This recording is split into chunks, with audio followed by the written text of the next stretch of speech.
Hi friends, welcome back to Anu story world. ఇవాళ నేను చెప్పాలనుకుంటున్న కథ మనిషి విలువ అనే కథ. అనగా అనగా ఒక ఊళ్ళో రామసుబ్బడు అనే ఒక ధనవంతుడు ఉండేవాడు. అతను ఎలాంటి వాడంటే తాను పెద్ద దైవభక్తి పరుణ్ణని, ధర్మనిరత కలవాడినని జనాలందరూ అనుకునేలా ప్రవర్తించేవాడు, కానీ దాన ధర్మాలెన్నడూ చేసేవాడు కాదు.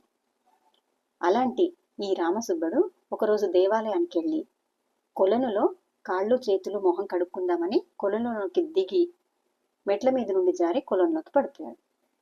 అతనికేమో ఈత రాదు. చుట్టూ జనం మూగారు, కానీ అతన్ని కాపాడే సాహసం ఎవరూ చేయలేదు.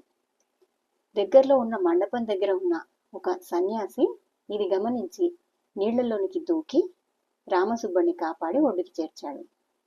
స్పృహ వచ్చిన తర్వాత రామసుబ్బడు తనను కాపాడింది ఈ సన్యాసి అని తెలుసుకుని తాను కొలను గట్టున విప్పిపెట్టిన చొక్కా జేబు నుండి డబ్బు సంచి తీసి అందులోని నాణాల మధ్య నుండి వెతికి వెతికి ఒక్క పావల తీసి సన్యాసి చేతుల్లో పెట్టాడు.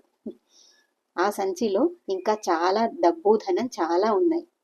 అది గమనించిన చుట్టూ మూగి ఉన్న జనాన్ని ఆగ్రహం చెంది రామసుబ్బన్ని మళ్ళీ ఎత్తి కొలనులో పడేద్దామని చూశారు.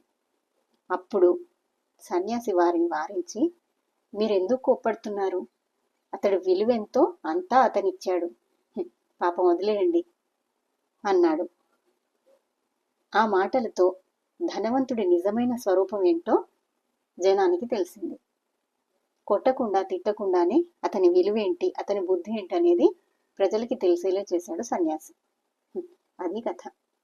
కథ కంచికి మనం ఇంటికి.